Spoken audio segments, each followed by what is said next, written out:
Vērtību Rīga. Esiet sveicināti skaistākajos un jēgpilnākajos cilvēces svētkos.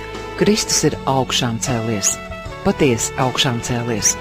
Kristus upuris Golgātā, brīnumainā augšām celšanās un tukšais kaps ir fundamentāla liecība un dzīves pamats tam, ka nāve nav beigas, ka labais svin uzvaru pār ļauno un ticībā iespējama radikāli citādāka dzīve. Šodien raidījumā Vērtība Rīga stāsts par Rīgas Svētā gara evaņģēlistu luterisko draudzi, kas jau 7 gadus darbojas vienā no pilsētas guļamrajoniem – Imantā. Šodien Imantas luterāņu draudze aug augumā un sapņo par savu dievnam. Imantā pirms 10 gadiem nebija nevienas kristīgās draudzes. Šodien tur darbojas gan luterāņi, gan adventisti, un abas konfesijas savus dievkalpojumus notur kultūras un atpūtas centrā Imanta, Anniņmuižas bulvārī 29. Šodien raidījumā Vērtība Rīga stāsts par Rīgas Svētā gara evaņģēlisku luterisko draudzi, kas oficiāli dibināta 2008. gada vasaras svētkos. Draudzes un arī ģimenes portretu veidotāji šodien Rīgas Svētā gara evaņģēlisku luteriskās draudzes mācītājs Roberts Otomērs un viņa sieva Agrita Otomēra. Draudzes aizsākumu meklējam jau tūlīt kā 10 gadu atpakaļ, 2005. gadā. 2 mani kolēģi mācītājs Rinalds Grants un Artis Druvietis. Viņiem Dievs bija līdz sirdī šo Rīgas guļamrajonu Imanta, kurā nebija nevienas uz to brīdi vispār nevienas konfesijas, ne draudzes, ne baznīcas. Un kā tāds liels, milzīgs iedzīvotāju masīvs, pēc Wikipēdijas datiem ar 50,000 iedzīvotājiem, bet nevienas baznīcas. Un tad viņi lūdza Dievu, un kaut kā Dievs saved viņus abus kopā, kuriem ideja un sirds dega par vienu un to pašu lietu.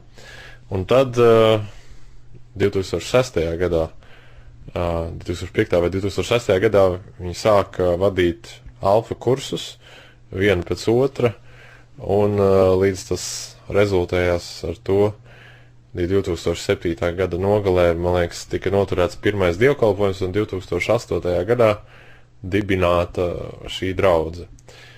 Kāda šobrīd ir draudze, varbūt tādos skaitliskos raksturu lielumos, kur jūs sanākat?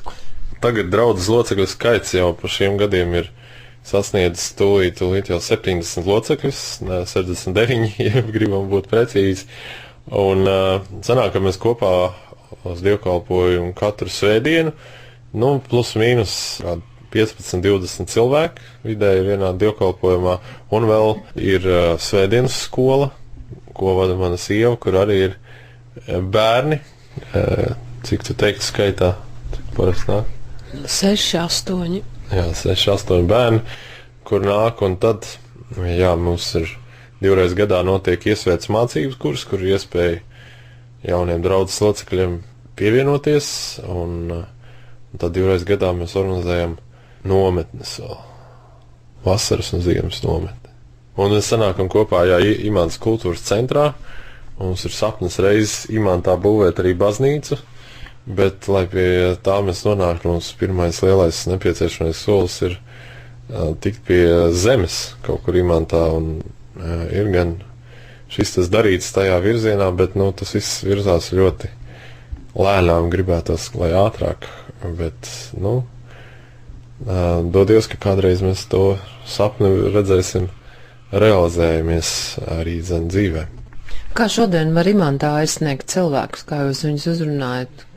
Lielākais daudzums cilvēku, kas mūs atrod, ir droši vien ar mūsu mājaslapu, tā pēc maniem novērojumiem izskatās www.imantsdraudze.lv, un otrs ir personīgie kontakti, kur cilvēki, kas ir bijuši, vienkārši iesaka viens otram, paaicina varbūt kādu, kas atnāk, un mums jau tādā ziņā nav tādas milzīgas reklāmas, kā visām pārējām draudzēm, kurš mums nav celtnes. Ēkas, baznīcas torņi, kas pilda absolūti viennozīmīgi milzīga reklāmas funkcija, kas mums nav. Un tāpēc šīs 2 lietas ir tās, kas principā ir lielākais, kā mēs aizsniedzam cilvēkus jaunus. Tika pieminēta jau svētdienas skola, tad mazliet vairāk par svētdienas skolu. Mēs jau pat uzzinājām, ka nāk apmēram līdz 10 bērniem, bet kā tas viss sākās un ko jūs darat svētdienas skolā? Svētdienas skola sākās apmēram 4 gadus atpakaļ, kad es nācu uz dievkalpojumu. Tajā laikā tad mums bija 2 bērni, un es sapratu, ka tiem 2 maziem bērniem, kur viens ir 2 gadus, otrs gadu vecs, ka mēs nosēdēt visu dievkalpojumu nevaram. Un tad es tā domāju pārvērst defektu par efektu, proti, tad es tiem bērniem varētu norganizēt kādu nodarbību. Un tā es no tā laika sāku vadīt mūsu bērniem, un tad arī draudzes priekšnieka bērni nāca. Un tad tam pulciņam pievienojās gan pašu bērni, gan citu bērni, un tagad jau mēs esam vairāk. Un svētdienas skola mums notiek pēc otrās dziesmas, teiksim tā, līdz pat vakarēdienu daļai, kad arī bērni tiek aicināti, svētdienās dievkalpojuma laikā. Un tad mēs arī ejam pēc tam pie vakarēdienu, bērni saņem arī grēku piedošanu un svētību. Līdzās svētdienas skolā noteikti ir vēl kāda kalpošanas veida, ar ko draudz nodarbojās. Jā, vēl ir mums arī Bībeles studijas grupiņa, kas notiek mūsu mājās, Marka grupiņa, kur mēs studējam cauri Marka evaņģēliju. Reizi 2 nedēļās mēs sanākam kopā. Un vēl viena lieta, ko mana sieva vada, tā ir māmiņu grupa, kur arī reizi 2-3 nedēļās sanāk kopā un arī runā par dažādām garīgi svarīgām lietām. Jā, protams, arī pansionātu, kur mēs dodamies katru otro nedēļu. Mēs vadām tur svētbrīžus. Kāds pansionāts tas ir? Tas ir Imantas pansionāts Liepa, un mēs tur ejam. Un tagad pavisam nesen arī Imantā ir atvēries jauns diakonijas centra apakšvienība, dienas centrs Mēs, kur tur ļoti daudz arī lietas katru dienu notiek, galvenokārt priekš pensionāriem, un tad reizi nedēļā tur notiek svētbrīži, neliela dievkalpojuma, kur mēs uz maiņām 4 mācītāji mainamies, un tad reizi mēnesī arī es uz turieni braucu un vadu dievkalpojumu. No jūsu skatu punkta, kas ir tās priekšrocības un varbūt zaudējumi mazai un lielai draudzē? Jūs esat tomēr neliela draudze. Jā.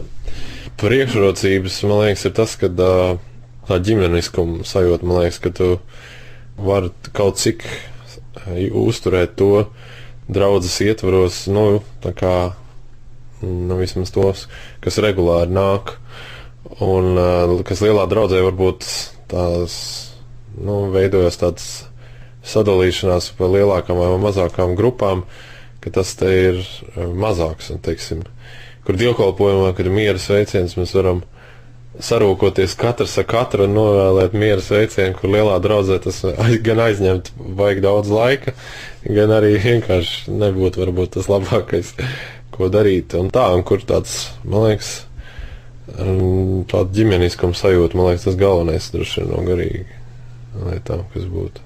Bet kā sākās jūsu pašu ticības ceļš? Es saprotu, ka jums ir kāda ticības pieredze arī citās draudzēs. Vispār tas tāds pirmā reize, kad es tiku aizvest uz baznīcu, tas ir atmodas laiks, 88. gads, kad es sāku iet skolā un Raunā tika atkal, viņi gan visu laiku Raunas baznīca bija vaļā un Rauna bija viena no tādām cīnītāju vietām, mazu draudzīti, bet tad tas kļuva tāds sprādzienveidīgs pasākums, kad daudz cilvēku sāk nākt, un arī mana mamma un tētis man aizved uz baznīcu, un es biju ļoti priecīga, un tad mēs tikko kristīta, un tad es tai kristībās tomēr redz, kā man Dievs tagad pieņem tik ļoti, un tagad man nebūs vairs nekāda vaina manā mūžā, un man nebūs vairs patiesna, bet man par lielu šoku pēc tā augusta, kad bija kristības, nāca rudens, un tad sākās iesnas, un ne tikai, bet cik labi, ka man veida pēc tam uz svētdienas skolu, es uzzināju,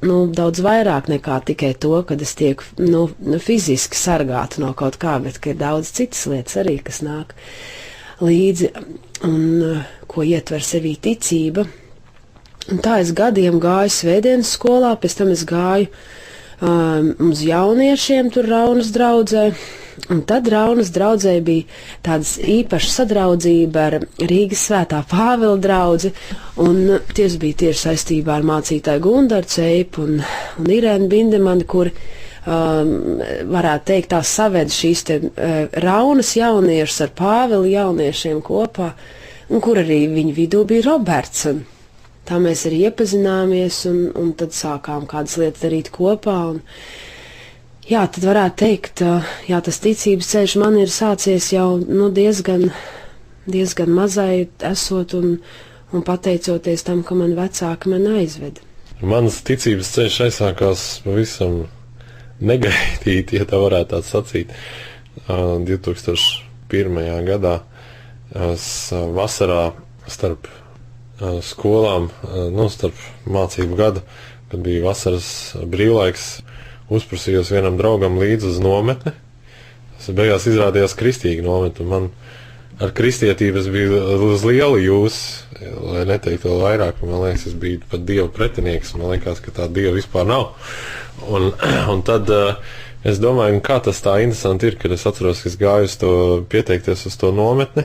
Un kad tas viena no skolotājiem teica, ka jāņem līdzi ir jaunā derība. Man tas vispār nelikās aizdomīgi, ka tā varētu būt kāda kristīga nometne. Es domāju, kā var Dievs aizlikt acis ciet, un tad nonācu tajā nometnē. Bez jaunās derības? Bez jaunās derības. Nē, kaut kā varbūt, man liekas, kaut kur mājās arī atradām kādreiz Gideonu iedotu jauno derību. Un tad tajā nometnē man bija baigais tāds dažādu.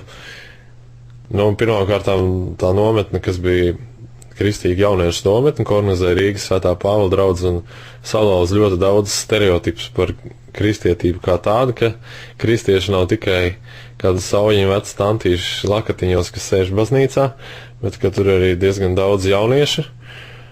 Un tad tajā nometnē mēs ar to draugu vēl paspējām pa nakti izkļūt ārā nometnes teritoriju un sagādāt galvas sāpes skolotājām, kuras gandrīz aizsūtīja mūs tāpēc mājās nometnes vidū, bet labi, ka neaizsūtīja, jo pēc tam es Rīgas Svētajā Pāvila draudzē ienācu diezgan aktīvi, jo man gribējās uzzināt kaut ko vairāk, kas tur ir, un tad pēc kaut kāda neilga laika es jau biju 4-5 dienas nedēļā baznīcā uz visu iespējamo, ko varēja iet, uz dievkalpojumu, iesvētas mācību, bībeles stundām, jauniešu vakariem.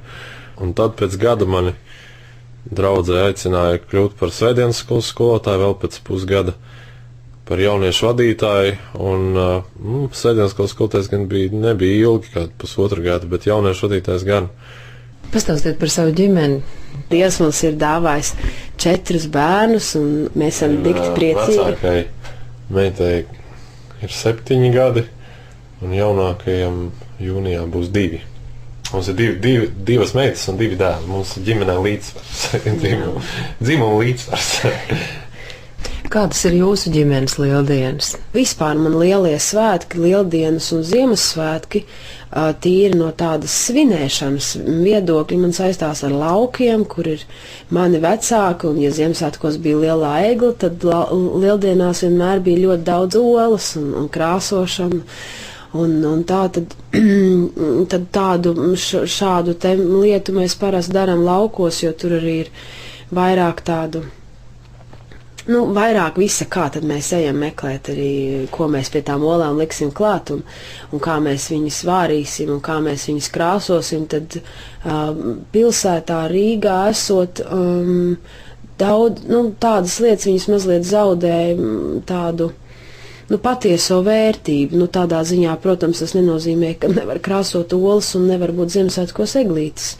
Var, bet Rīgā dzīvoklī dzīvojot, kaut kā vairāk pēc tām prioritātēm, pēc tā, kad tas ir svarīgi, ka mēs aizejam uz dievkalpojumu, proti, ka mēs esam visi kopā ar Robertu pat Imantā, ka mēs varam kādu brīdi pavadīt ar draudzes locekļiem.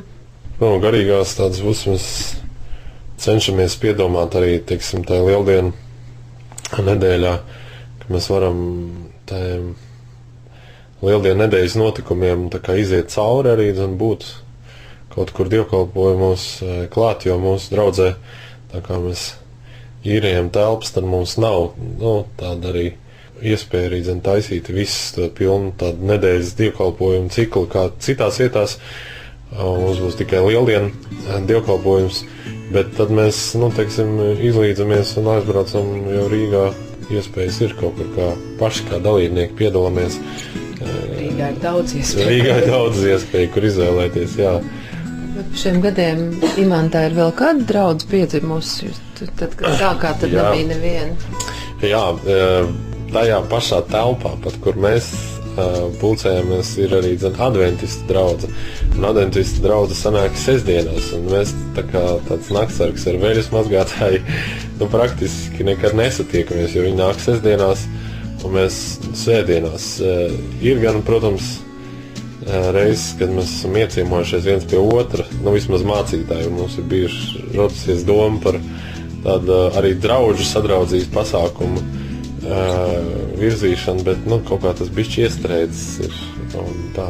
Bet varbūt, ka vajadzētu atkal to pacelt gaismā. Par Rīgas Svētā gara evaņģelisko luterisko draudzi Imantā stāstīja Agrita un Roberts Otomēri. Vairāk informācijas par draudzi meklējiet internetā imantasdraudze.lv. Tur būs gan par dievkalpojumiem, gan par draudzes kalpošanas grupām.